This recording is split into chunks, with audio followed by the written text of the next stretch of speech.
बिस्मिल्लाहिर्रहमानिर्रहीम। अस्सलाम वालेकुम। मैं हूं अकबर अली आरई और आप देख रहे हैं मेरा YouTube channel three nursing lectures. Dear viewers, तो हम पेपर सॉल्व कर रहे थे पीडियाट्रिक नर्सिंग का, जो कि CNA 2 का है और ये सितंबर 2003 में आया था। तो इसके हम क्वेश्चन 20 तक कर चुके थे। आज हम क्वेश्चन नंबर 21 करने जा रहे हैं। तो इस सवाल में जो क्वेश्चन नंबर 21 है, इसमें सवाल ये दिया गया है कि the nurse is aware that the age at which posterior fontanelle is close in dash months.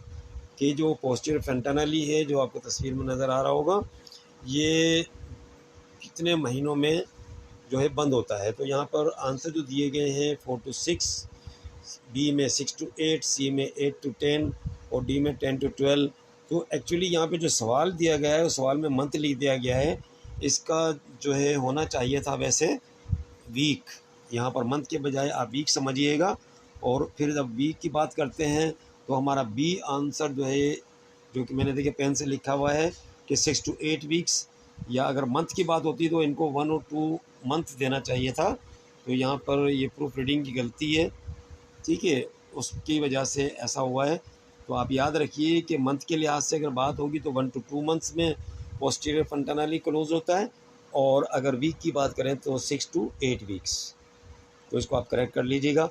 Question number 22, the nurse knows that an infant's birth weight should be tripled by the age of A 6 month, B 1 year, C 18 months और D है 2 years.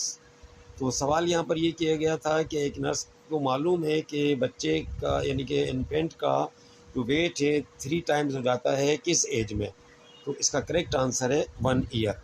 कि 1 year में बच्चे का 3 गुना वज़न हो जाता है जब वो पैदा हुआ उसके मुकाबले में। 3 which of the following is a common sign of respiratory distress in infant. ठीक है जी, यहाँ पर रेस्पिरेटरी डिस्ट्रेस की बात की गई है। तो इसमें ऐसा होता है कि बॉडी को ज़्यादा ऑक्सीजन की ज़रूरत होती है। तो ये सवाल यहाँ पर किया गया है कि इसमें साइन क्या होता है रेस्पिरेटरी डिस्ट्रेस का। तो ए ब्रेडिकार्डिया, बी टेकिपनिया, सी हाइपरटेंशन और डी ब्रेडिपनिया। तो चूँकि रेस्पिरेटरी डिस्ट्रेस है, इसमें तो ज़्यादा कोशिश करेगा बच्चा कि उसको ऑक्सीजन ज़्यादा से ज़्यादा मिले, इसलिए तो वो तेज़ तेज़ सांस लेगा, और उसको हम कहते हैं टेकिपनिया, जिसका बी आंसर है हमारे पास करेक्ट। अब इसमें जो है वो क्या करती है, बॉडी हमारी ज़्यादा कोशिश करती है कि जो है उसकी ऑक्सीजनेशन जो है ना वो उसको पूरी मिल जाए। तो इसलिए तेज़ तेज़ सांस लेता है, और इस तेज़ सांस लेने को, यानी कि एबनॉर्मली जो इंक्रीज़ रेट ऑफ रेस्पिरेशन होता है, उसे हम टेकिपनिया कहते हैं। जबकि डी में जो जवाब दिया गया था वो ब्रेडिपनिया था। ब्रेडिपनिया का मतलब होता है कि नॉर्मल से कम ब्रीथ होना। इस तरीके से ब्रेडिकार्डिया भी इसका जवाब नहीं हो सकता था, क्योंकि ब्रेडिकार्डिया जो है वो लो पल्स रेट को कहते हैं, यानी एबनॉर्मल लो पल्स होती है उसे ब्रेडिकार्डिया कहते हैं। और हाइपरटेंशन का मतलब होता है ब्लड प्रेशर का बढ़ जाना। तो करेक्ट आंसर हमारा था यहाँ पे टेकिपनिया। इसके बाद क्वेश्चन है, the recommend age of starting weaning diet in infants is.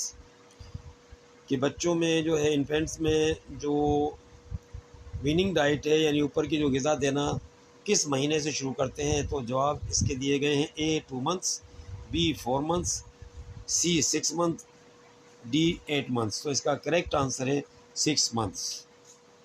उसके बाद question number 25, doctor has prescribed syrup ampicillin 62.5 mg, the लेवल on the bottle reads 125 mg per 5 ml, how many millilitre will you give.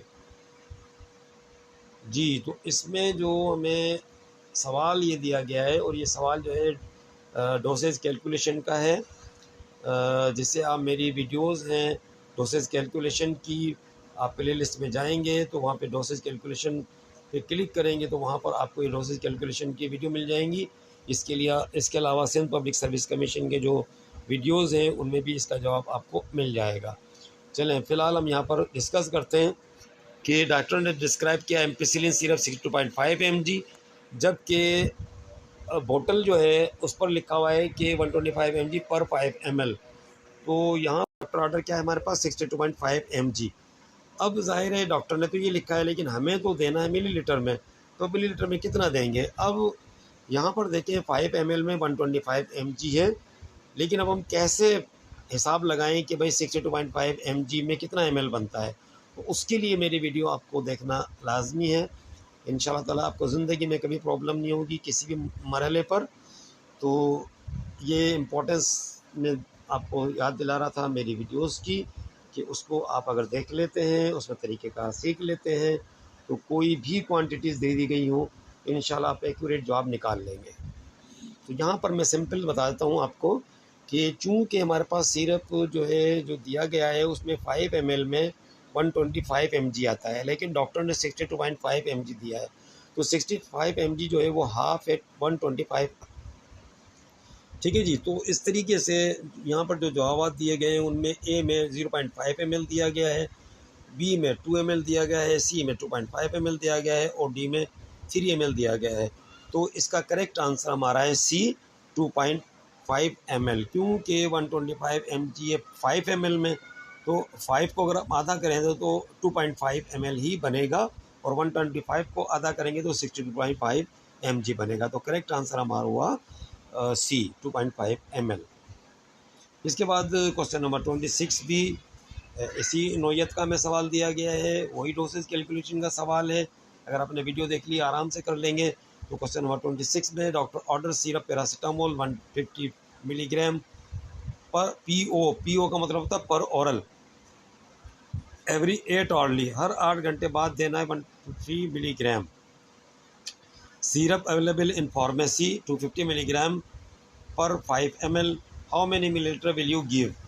तो यहाँ भी question number 25 की तरह मालूम किया गया है कि 150 जो है मिलीग्राम हमें देना है बच्चे को syrup.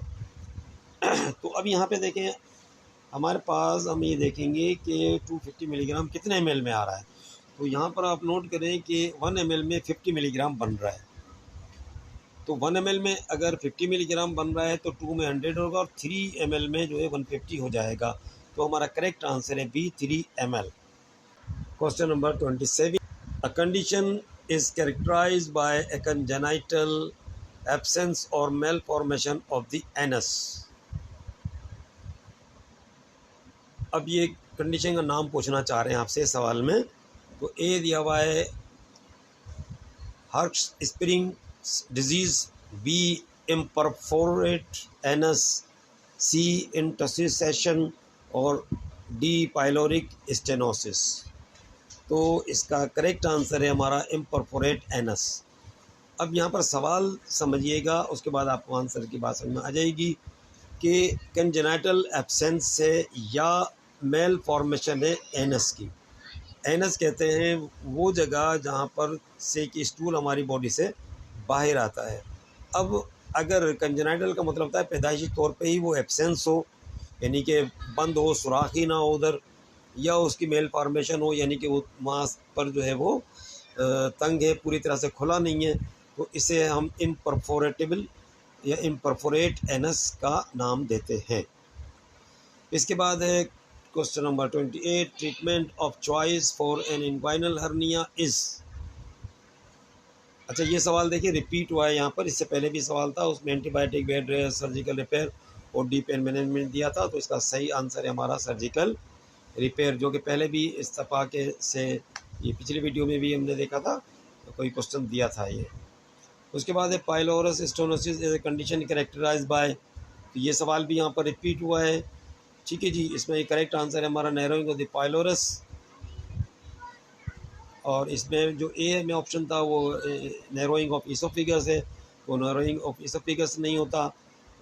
C obstruction of the appendix है, और डी ऑब्स्ट्रक्शन ऑफ कॉलॉन है। तो इन सब के बजाय जो हम पाइलोरिक स्टेनोसिस होता है वो नैरोइंग ऑफ पाइलोरस एंड होता है स्टमक का।